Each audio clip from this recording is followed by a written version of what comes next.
ڈٹے ہوئے لوگ.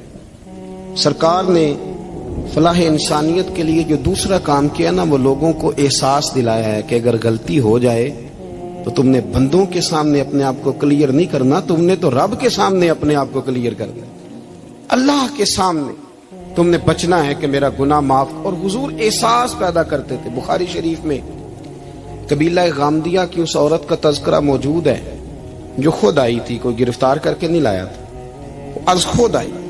احساس پیدا ہو گیا نا گناہ کا. یہاں بہت ساری غلطیاں کر کے بھی لوگ جب اپنی بات کرتے ہیں تو کہتے ہیں کبھی یاد تو نہیں کسی کے ساتھ زیادتی کی ہو، یاد تو نہیں کبھی کسی کا. بھئی آپ نے اتنے بڑے ولی ہونے کا دعویٰ کر دیا. انسان تو انسان رہتا ہے. بڑے بڑے لوگ کہہ گئے کہ یا اللہ اگر انجانے میں بھی بھول گئے ہیں تو ہم سے درگزر فرما، لیکن جب ہم تیار ہی نہیں ماننے کو.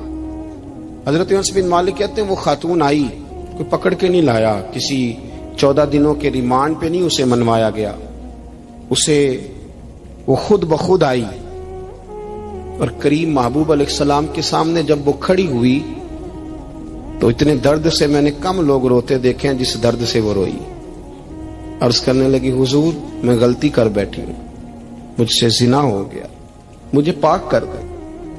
تو محبوب کریم علیہ السلام نے فرمایا تو کیسے ثابت کرے گی تو نے گناہ کیا؟ یعنی مجرم کو ثابت کرنا پڑ رہا ہے کہ میں گناہ گار.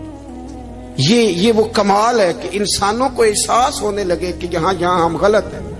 جب اعتراف جرم ہوتا ہے، جب بیماری کی تشخیص ہوتی ہے تو پھر اس کا علاج بھی ہو جاتا ہے. حضرت انس بن مالک کہتے ہیں وہ عرض کرنے لگی حضور میرے پیٹ میں ناجائز بچہ ہے. حضور نے فرمایا جا جب بچہ پیدا ہو تو پھر آنا. وہ 8 ماہ کے بعد آئی تو اس کی گود میں پھول سا بچہ تھا. حضور نے فرمایا واپس جا، جب روٹی کھانے لگ جائے تو پھر آنا. وہ 2 سال 2.25 سال دودھ پلاتی رہی. پھر جب آئی تو بچے کے ہاتھ میں روٹی کا ٹکڑا تھا. کریم محبوب صلی اللہ تعالی علیہ وسلم سے آ کے جب اس نے بات کی تو وہ درد سے روئی، کہنے لگی یا رسول اللہ 3 سال ہونے کو ہیں، میں نے گناہ کیا ہے، میں ساری رات سو نہیں پاتی. حضور تڑپتی، اگر اس حال میں مر گئی تو اپنے رب کو کیا منہ دکھاؤں، مجھے پاک کر دے، میرے حال پہ رحم فرمائے. محبوب کریم صلی اللہ علیہ وسلم نے بچہ ایک صحابی کو دیا، فرمایا بچوں کی طرح پالنا، اور کہا اسے لے جاؤ، پتھر مار مار کے اسے سنسار کر دو. صحابہ کہتے ہیں اسے پتھر لگ رہے تھے اور حضور بےچانی کے ساتھ ٹہل رہے تھے. آ کے خبر دی حضور وہ تو وصال کر گئی، انتقال ہو گیا. فرمایا یہاں تک تو بات اس کی تھی. حضرت انس بن مالک کہتے اب محبوب کریم نے صحابیات سے فرمایا اسے غسل دو، کفن پہناؤ، جنازہ تیار ہو جائے تو مجھے خبر کرنا. حضرت انس بن مالک کہتے ہیں غسل ہوا، کفن ہوا، جنازہ تیار ہوا تو حیران ہم تب ہوئے جب میرے محبوب نے فرمایا صفیں بناؤ، میں خود جنازہ پڑھاؤں گا، میں خود جنازہ پڑھاؤں. اور سرکار نے جنازہ پڑھایا تو ایک شخص کی زبان سے نکلا حضور اس ملعون کا معاذ اللہ جنازہ جس نے ناجائز بچہ جنا، اس کے لیے آپ دعا کر رہے ہیں، جنازہ پڑھا. حضور فرمانے لگے خاموش ہو جاؤ، تم نے گناہ دیکھا ہے، اس کا احساس نہیں دیکھا. تم نے غلطی دیکھی ہے لیکن اس کی توبہ کا انداز نہیں دیکھا. اور صاحب کنز العمال نے یہ لفظ نقل کیے ہیں کہ کریم محبوب فرمانے لگے اس نے تو ایسی شاندار توبہ کی ہے کہ اگر میں اپنی ساری امت میں بانٹ دوں تو اللہ سب کی مغفرت فرما دے گا. احساس جب پیدا ہو جاتا ہے نا اپنے دل کے اندر کہ یہاں میں غلط ہوں. ان العبد اذا اعترف ثم تاب تاب اللہ علیہ او کما قال نبی صلی اللہ علیہ وسلم، رواہ مشکات. حضور نے فرمایا جب کوئی بندہ کہتا ہے نا اللہ میں بھول گیا تھا اور پھر وہ توبہ کرتا ہے تو رب اس کی توبہ کو فوراً ہی قبول فرما لیتا ہے. حضرت عبداللہ بن حذافہ جہاد کر رہے تھے، روم کے عیسائیوں نے گرفتار کر لیا. 1000 آدمی نے مل کے پکڑا، گرفتار نہیں ہوتے تھے صحابی. 1000 آدمی نے گھیرا ڈالا، گرفتار کر کے لے گئے. اور جب بادشاہ کے سامنے گئے تو وزیر کہنے لگا بادشاہ بندہ بڑے کام کا ہے، اگر ہمارے قابو آ گیا تو فائدہ دے گا. صحابی ہیں حضرت عبداللہ بن حذافہ، حضرت فاروق اعظم کا زمانہ ہے، اگر قابو آ گیا تو فائدہ دے گا. بادشاہ کہنے لگا کیوں، کیا خوبی ہے؟ کہنے لگے ہم 1000 آدمی تھے، یہ اکیلا قابو نہیں آ رہا تھا، 1000 آدمی تھے، اگر ہماری فوج میں شامل ہو گیا تو بہت بڑا جرنیل ملے گا. بادشاہ کہنے لگا کوئی مسئلہ نہیں، 2-3 چیزیں ہوتی ہیں بندے کو خریدنے کے لیے، خرید لیتے ہیں. بادشاہ کہنے لگا عبداللہ جتنی دولت تجھے چاہیے میں تجھے دے دیتا ہوں، میرے لشکر میں آ جا، معاذ اللہ اسلام چھوڑ دے۔ حضرت عبداللہ بن حذافہ کیا فرماتے ہیں بڑا تو بیوقوف ہے، میں نے دولت کمانی ہوتی تو مدینے میں بیٹھ کے تجارت کرتا، میں دولت کمانے نہیں نکلا، میں تو رسول اللہ کی رضا کمانے کے لیے نکلا ہوا ہوں۔ دولت کمانی ہوتی تو کسی مارکیٹ میں ہوتا، میدان میں آنا تھا، شہادت ہے مطلوب مقصود مومن، نہ مال غنیمت نہ کشور کشائی، یہ دولت تو لونڈی ہے رسول اللہ کے دروازے کی، یہ تو پیچھے پیچھے پھرتی ہے نبی پاک کے غلاموں، یہ کمانی ہوتی تو میں کسی مارکیٹ میں ہوتا، میدان میں تھوڑا ہوتا۔ عبداللہ بن حذافہ سے دوسری چال چلی، کہنے لگے میاں عہدہ جو تجھے چاہیے، میں بادشاہ ہوں، میرے نیچے جو عہدہ تو کہے گا وہ تجھے مل جائے گا۔ حضرت عبداللہ بن حذافہ کہنے لگے شاید تجھے پتہ نہیں میری تعریف کیا ہے، شاید تو جانتا نہیں میری تعریف کیا ہے۔ کہا صاحب کی کیا تعریف ہے؟ کہنے لگے میں رسول اللہ کا صحابی ہوں اور کائنات میں سب سے بڑا عہدہ مصطفیٰ کے صحابی ہونے کا عہدہ ہے۔ صحابہ وہ صحابہ تھے جن کی ہر صبح عید ہوتی تھی، خدا کا قرب حاصل تھا، نبی کی دید ہوتی تھی۔ فرمایا میں نے حضور کے جلوے دیکھے ہوئے ہیں، مجھے عہدے کی ضرورت ہی نہیں، اور میں نے عہدہ لینا ہوتا تو میں سیاست کرتا، میں تو شہادت لینے نکلا ہوں میدان میں، عہدے کا میں نے کیا کرنا ہے؟ اب بادشاہ کہنے لگا اسے قتل کر دو، وزیر کہنے لگا نہیں ایک بات اور ہے، مجھے ایک چال اور چلنے دو۔ کہا وہ کیا؟ کہنے لگے میری بیٹی بڑی خوبصورت ہے، مجھے موقع دو اپنی ہی بیٹی کو سجا بنا کے، وہ جوان جس کی جوانی اتنی بڑی ہے کہ 1000 آدمی مقابلے میں کھڑا نہیں ہوتا، اس جوان کے کمرے میں رات کی تنہائی میں بنا سوار کے بی بی کو بھیجا۔ وہ بی بی کہتی ہے میں ساری رات بن سور کے اس صحابی کے کمرے میں بیٹھی رہی، لیکن یہ کیا شخص تھا، ساری رات ہی مسلح پہ بیٹھا رہا، ساری رات ہی، کچھ دیر تھک جاتا تو یہ کریم رسول پہ درود پڑھنا شروع کر دیتا۔ بی بی کہتی ہے سحری ہو گئی تو میں نے چھو کے دیکھا کہ انسان ہے کہ جن ہے، یہ بندہ ہے کہ فرشتہ ہے، چھو کے دیکھا۔ کہنے لگے پیچھے ہٹ جا، میں نے کہا میں نے تو سنا تھا تو 1000 کے مقابلے میں ہے اور تو اتنا بے حس ہے کہ بنی صبری دلہن بیٹھی ہے، تو نے نظر نہیں کی؟ عبداللہ بن حذافہ، بی بی کہتی ہے نظر پھر نہیں اٹھائی، نظر پھر جھکی ہوئی ہے۔ کہنے لگے بی بی میں مجبور ہوں، اب میرے اوپر کوئی حسن نہیں چلتا، میں نے جلوائے بدوحا کا دیدار کیا ہوا ہے، اب میری نگاہوں میں جچتا نہیں کوئی، اس لیے کہ جیسے میرے سرکار ہے ایسا نہیں کوئی۔ کبھی بھی اب نہیں کسی کا میرے اوپر جادو چلتا، میں نے مصطفیٰ کو، اور کہا ذرا پیچھے ہٹ کے بیٹھ، مجھے میرے رسول نے غیر محرم سے بچنے کا حکم دیا ہے، ذرا پیچھے ہٹ کے بیٹھ۔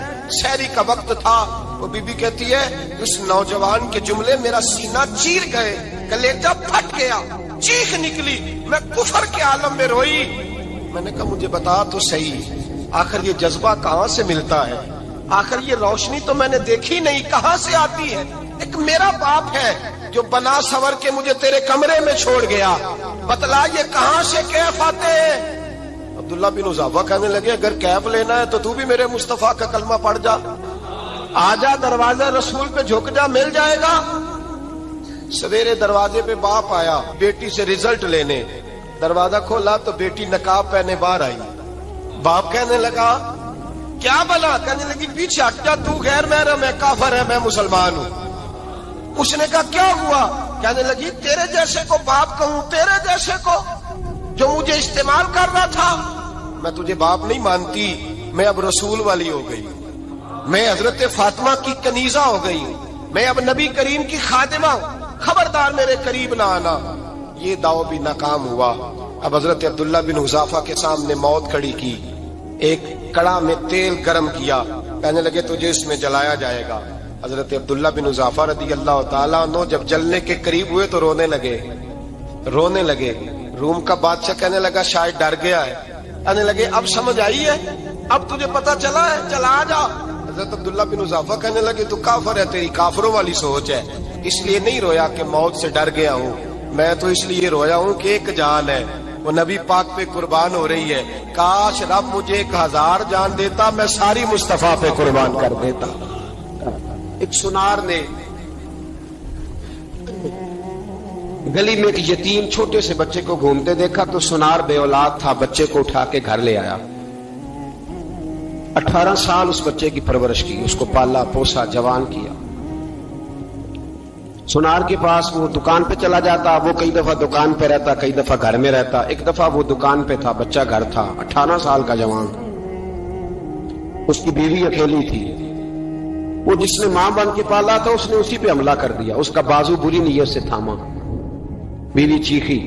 تھوڑی دیر گزری تو وہ نوجوان پیروں میں بیٹھ گیا، کہنے لگا اماں پتہ نہیں مجھے کیا ہوا۔ شام کو سنار آیا، بیوی چیخنے لگی، چلانے لگی، کہنے لگی آج عجیب بات ہوئی، جس کو میں نے جگر کا خون دے دے کے پالا اسی نے گندی نظر ڈالی۔ سنار محو حیرت ہے، بیوی کا خیال تھا کہ لاٹھ اٹھائے گا، ڈنڈا اٹھائے گا، نوجوان کو مارے گا، لیکن وہ رونے لگ گیا۔